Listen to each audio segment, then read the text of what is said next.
Good morning. Welcome back. You're still watching Daybreak on this 21st day of March 2022. It's now 23 minutes to 7 a.m. And I want to quickly take you to Kisumu County, where Professor George Magoha is standing by witnessing the opening of a container for the start of examination. This is the second week. And of course, this is coming at a time there are so many concerns in as far as the safety and security of that examination is concerned. And of course, this container system has been in operation since about 2016 or thereabout, to be in a position to control the flow of the examination papers. Those are the pictures on your side. And obviously what we know and what is in the minds of many Kenyans is about that syndicate of people that are able to access those papers before they are sat.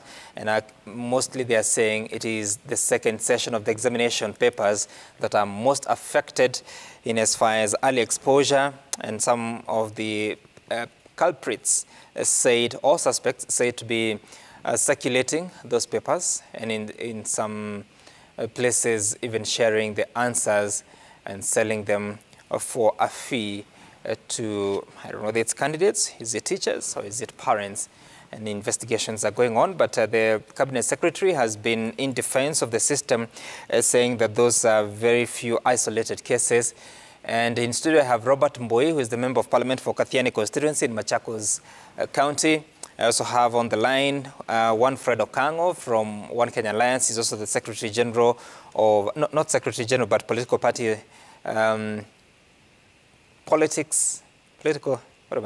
Secretary of Political Affairs within KANU. And then we also have Jared Okello, who will be joining us via over Zoom from Kisumu County. He's the Member of Parliament for Nyando. We'll shortly be joined by Isaac Mwaura, the nominated Senator of Jubilee Party. And Mheshimiwa Robert Mboi, looking at what is going on, and you'll shortly be listening to what the Cabinet Secretary has to say, what do you make of this examination at a time that we had thought that we are done with all these menace of cheating and early exposures, but now it appears it's a serious issue? Yeah, thank you, Sam. Now, Sam, this issue of exam cheating in Kenya is actually one of the reasons why the system of education and testing and evaluating learners was changed through the CBC system, the new curriculum, because apparently people stay in school for all those years and then they are tested on one day. And that test is very critical in their lives because, I mean, it can make you or break you.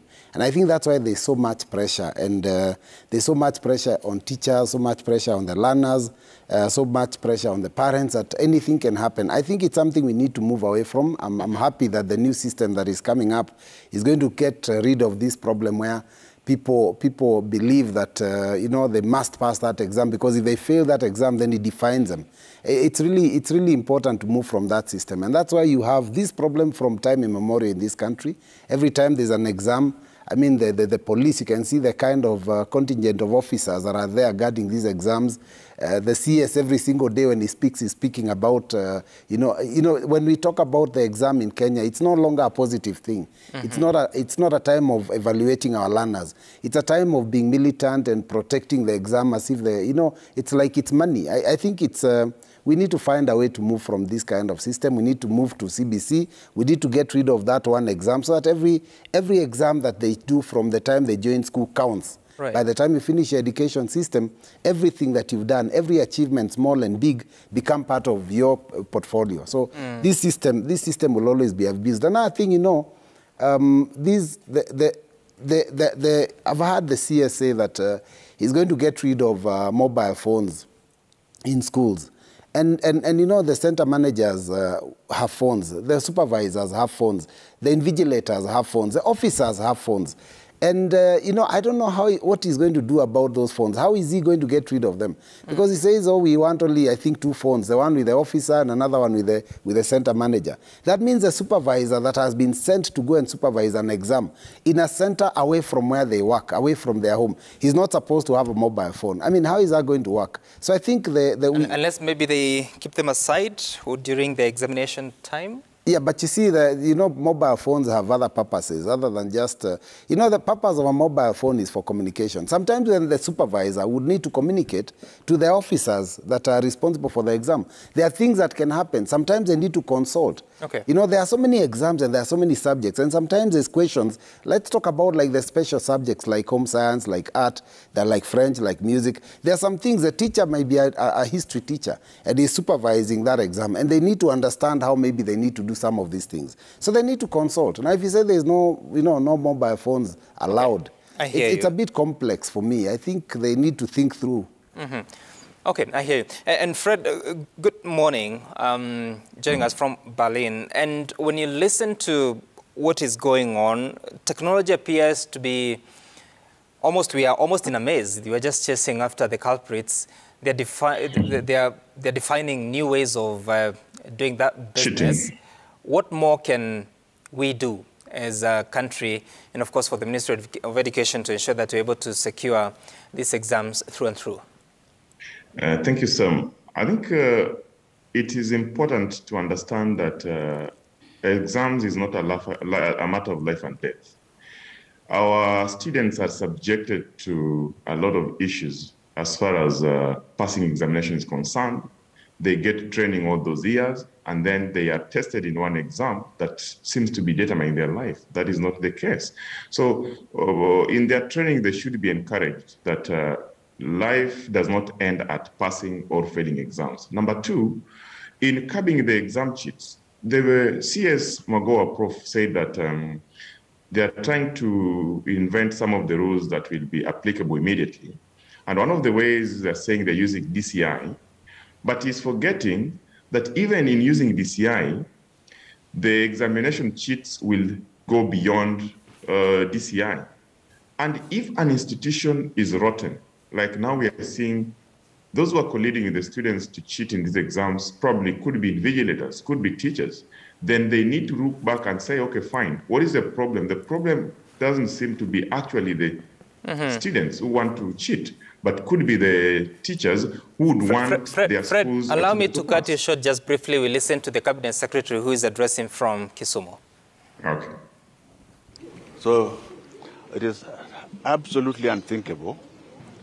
In fact, I also asked one of the cameramen of the media to see the kind of tape, security tape that we do use, which if you attempt to remove, you will see the void signal there, which you cannot cover again. So there is no way anybody under this earth can breach the security of that examination very carelessly, like some of the pressmen have been saying. It is not acceptable.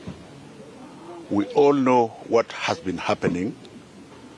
Now that we are releasing the exam to 10,000 odd head teachers, one or two of them will connive with the security people there and photograph that paper and put on the internet. Now, that is not a leakage. So that word leakage is repugnant and it's totally unreasonable, unless there is another narrative which somebody wants to have with regards to the integrity of these exams. Having said so, we have now come to a very painful conclusion that we do not need cell phones in examination centers, except 2 cell phones for emergency purposes, one that shall be with the head, with the center manager, and another one with one of the security men.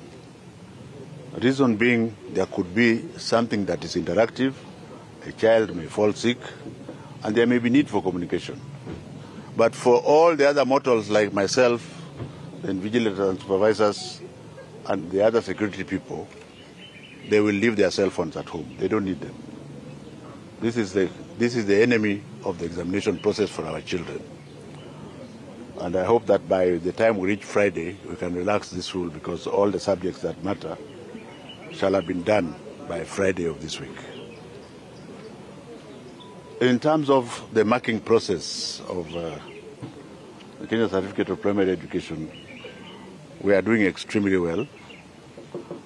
We are about to complete the composition and insha, and we have no doubt that, subject to the availability of His Excellency the President, we should be able to give you the results either later this week or at the very latest early next week. Unless there is a question that you want to ask, may I first of all thank the members of the Fourth Estate for being helpful, but also request them to be realistic. That's why I asked one of them to be the one to open those boxes. A leakage in an exam means that you have the paper way ahead of the process, several days or even a month before, like used to happen. When our children are already in the classroom, the people who are breaching the integrity of this exam, and they are very few, they are doing so to justify the money that they have collected from stakeholders who don't value their children. And I don't think they are going anywhere. And when I give you my own assurance as the head of the education sector in this country that the examination has not leaked, take it to the bank. Those who have chosen to play hanky-panky business, and we catch them, don't support them, because it is by choice, isn't it? Every child in this country must have equal opportunities to take examination under the same conditions. So as those few others who are going to try to continue attempting to early expose this exam, I think the choice is yours. The final thing I want to say is that stop blowing out these attempts out of proportion, because if there is one attempt at a particular school which has 1,000 children, those are not 1,000 attempts. It is one attempt with one mastermind, and you can see that our security agencies, which are working in a multi-agency order, are able to catch up with them. So from where I sit, and in my view, because we consolidated the centers, have you seen any National Youth Service officer among the police? The answer is no, because we only have police officers now. And if you are unhappy that we are catching all of them, then on whose side are you? This is the question. If you are unhappy that we are catching all of them, then on whose side are you? Are you on the side of your children? Because it is not about government and you, it's about the children. So the police and all the others are giving it the very best shot. And the fact that if we have an incident, which, for example, the one that took place in Siaya, where in one classroom you had a large number of cell phones, that's one incident. You can't now say that, oh, that one, because it has 1,000 children, therefore there are 1,000 attempts or 1,000 attempts at cheating. It works very simple. In the event that you post a paper on the internet, then you have to smuggle phones back into the classrooms with the answers that have been done. And therefore, now that we have said there shall be no phone in any school, it will not matter at all. We also accept that there are a few crooks or goons among teachers who will attempt to expose the second paper. But if the children are already in the classroom and they just have a window of half an hour between the first and second paper, tell me how that exposure is going to help them. So it is something actually which, in my opinion, not very intelligent, if not stupid. So let us protect our children and give them the courage that they are competing on an even ground. Unless there is a question that you want to ask. Thank you very much, ladies and gentlemen. Have you devised a way to see how you're going to mitigate the examples already exposed? What? The examples already exposed. Which exams are these that are already? I thought one of you helped me to open. No, not today. Yesterday, the issue I was people. So have you? You know, I am the head of the sector. So listen to me and nobody else. We take part in the setting of this exam and the package and everything else. Are we together here? So this narrative that you are getting from elsewhere, I think you should discard it absolutely. Exams get exposed when we give them to the head teachers who connive with policemen so that they can take photographs and post. By that time, the children are already in the classroom. It's also a fact that there could be a few who are exposing the second paper. If you expose the second paper, say, about an hour before time, and the children are already in the classroom, they finish and come out, They have half an hour. Tell me how you are going to give them the results. So when you keep asking me such type of question, it means you have not listened to anything I've said. But I want to assure the nation that we shall follow the straight and narrow. We shall not allow any political narrative into the examination process. So if somebody is trying to do that, that person can take the shortest route to hell. We are serving this government of today, the one of today. We have no intention of serving any other government after this. Allow us to serve our children, and what we are asking the fourth estate is to report things the way they are. Don't sugarcoat them. As a matter of fact, we are going to be sure that from now on, any statements as it pertains to the running of exams will come either from my most humble self or from the chairman of the Kenya National Examination Council. Is there any other question? Asanteni sana, nyinyi ni wazuri zaidi na muandike namna hiyo. Wow, I sympathize with the journalists who are there after listening to the humble self of Professor George Magoha.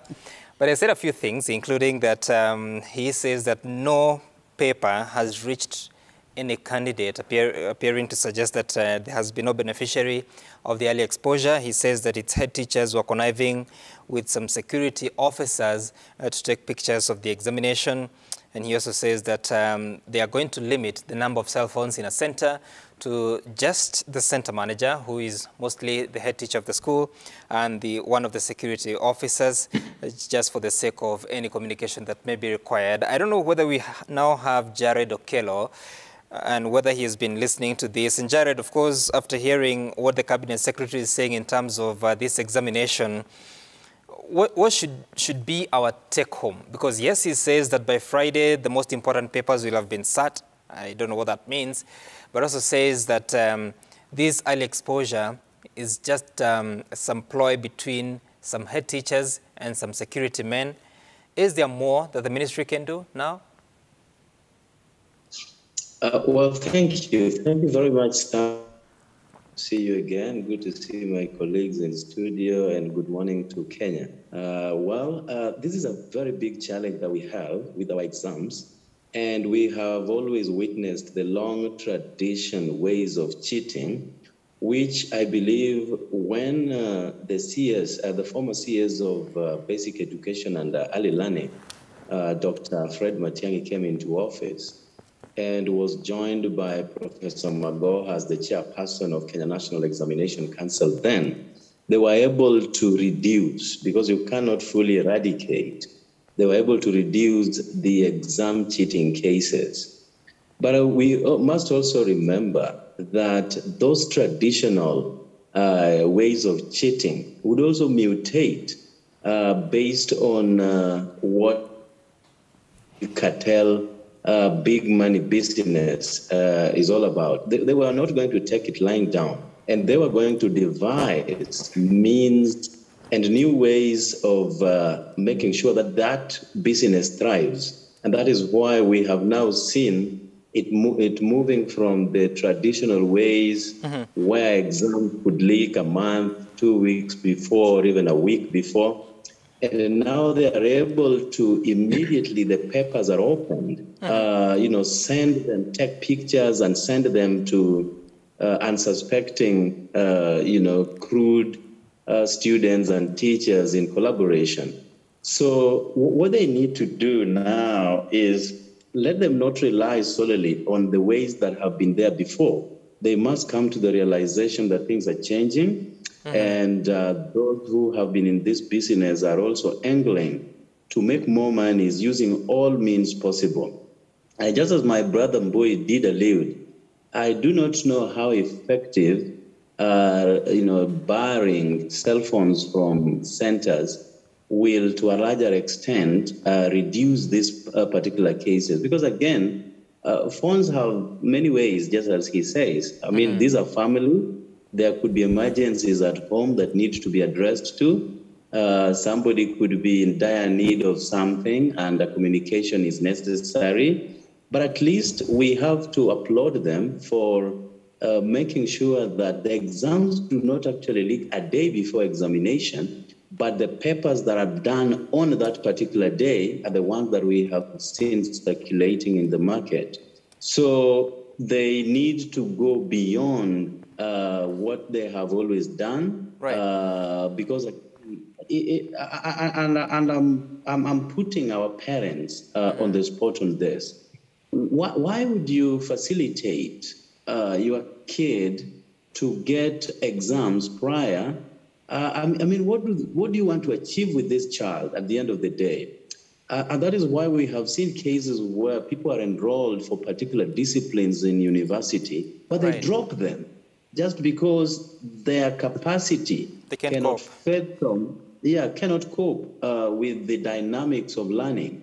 So I think our parents should just accept that that is what their children are all about, and life is not just about education. We are now paying much credence to the talents that they have, with the digitized platforms. Let us just allow our kids to do what they know without necessarily facilitating them to have clandestine activities for exam leakage, Sam. Okay. And Fred, sorry, I cut you short as you were speaking. You're making a point, but also after listening to the Cabinet Secretary, do you think we are now at that point that confidence is as total as it can be in the process? No, Sam. First of all, if you listen to Professor Magoha speak, he's actually redefining what is leakage. Leakage is leakage. Whether it is at the time of exam, whether it is before the exam, whether it is during exam, it means somebody access to that exam that is currently ongoing. That is the issue. And if we are to give our students a level play field, that exam should not leak in whatever form that Prof would want to redefine it. Number two, Professor is being tough on the media, but is forgetting that he has, in his self-admission, he has acknowledged and accepted that it is the officers and some teachers who are trying to leak that exam out. And what are they doing? They are saying they're trying to collude so that they can give that exam to an expert somewhere in some form to do it and leak it back again or smuggle it back. That is one way that we must look at that leakage. And one of the things that we must do, we must start questioning the integrity of the officers that are doing or conducting that exam, including the education officers, including the police officers. If Professor Magoha can confidently tell Kenyans that in his own view or in his team's view, the leakage is being facilitated or necessitated by a police officer who has been tasked to secure that exam and a teacher who has been tasked to ensure that that exercise goes well, then we have a problem. Professor must now tell us that what is he doing to stop that police officer, to stop that teacher. Because in my view, I don't see why he's speaking tough, acknowledging, yes, there's a problem, but he's not giving solution to the problem, and he calls himself the head. Professor Magoha has failed to that extent. Okay, all right. And Honorable Mbui, back in studio, your exit comment about this, on where we head next? Yeah, now after listening to the CS, it's clear that the CS is really frustrated. I've seen him and his body language and the things he's saying. And he himself has confirmed that the papers are leaking. He's just told us that there's exposure of the second paper in the morning when the papers are opened. But now he said that's not leakage. Yeah, well, but you know, like I agree what our friend Okango has said. Basically, the leakage is what he's trying to define as leakage is when it's exposed many months, maybe a month or a week before, even an hour before, it's still leakage because then you have access to the paper before you do it, and that means you can access answers.